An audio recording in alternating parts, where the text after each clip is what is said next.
Бәріне сәлем, сіздермен бірге тағы да Дәуіт сұраған автосубтитрді жалғастырамыз. Бүгін After Effects'те қалай автосубтитр қосу керек.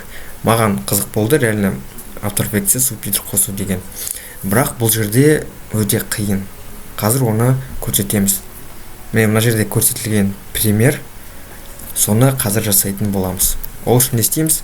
Әрине After Effects'ті ашамыз. Сосын бізде осылай окно ашылады, сосын New Composition дегенді басамыз. Сосын 1980.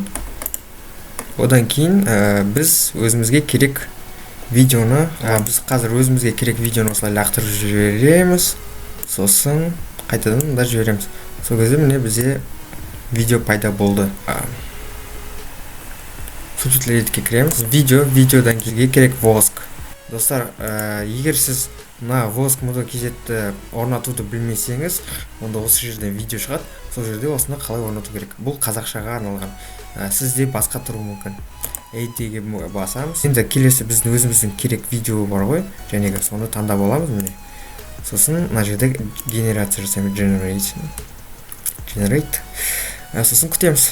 Міне уже окей дейді. Енді осыны ашамыз. Не үшін ашқанды айтайын ба? Себебі бізде бұл жерде мынандай қателіктер бар. Фильм көріп келдік деп ойлап отырсаңыздар, бұл ешқандай фильм емес. Мен 27 сериядан бері провизор.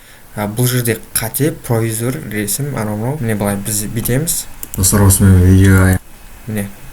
Бірінші бізде достар, осымен видео аяқталды. Қателеседі. Достар, осымен видео аяқталды. Негізі аяқталды, мұнда жазу керек. Аяқталды.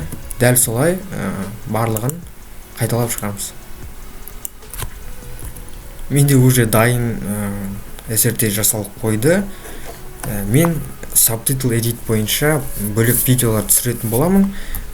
Сол себептен мына жерде қазір айтпай ақ қояйын. Негізгі главный сіздерге қалай субтитрді қосу керек. Сосын тағы да бір проблема бар.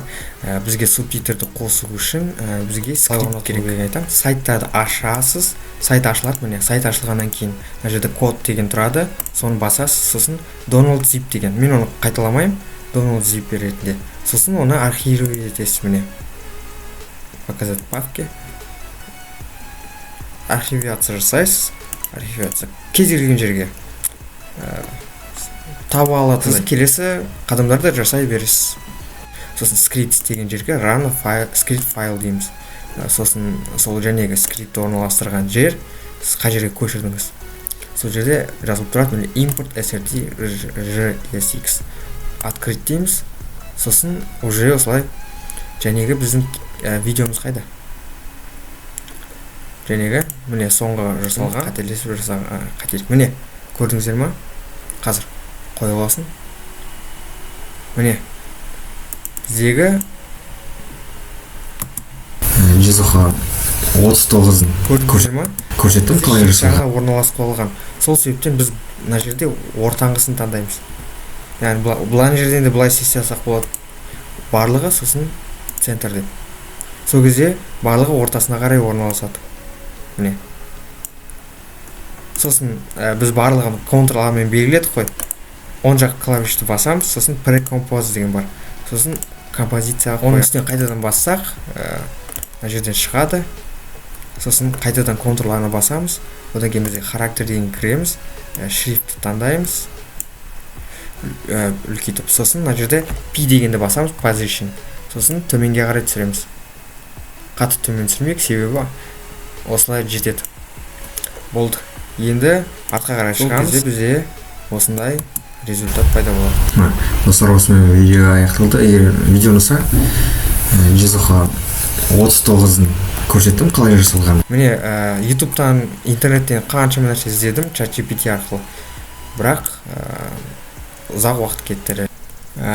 Достар, осымен видео аяқталды. Егер видео ұнаса, онда каналға тіркеліңіздер. Қазақша контент деген сияқты. Сол қазақша субтитр менде қазір өзіме қызық болып жатыр. Сол себептен видео түсіріп жатырмын, қайталап жатырмын. Болды. Каналға тіркел, лайк бас, комментарий жаз. Егер комментарий болса, ой болса, не жасау керек, соны жазып кет.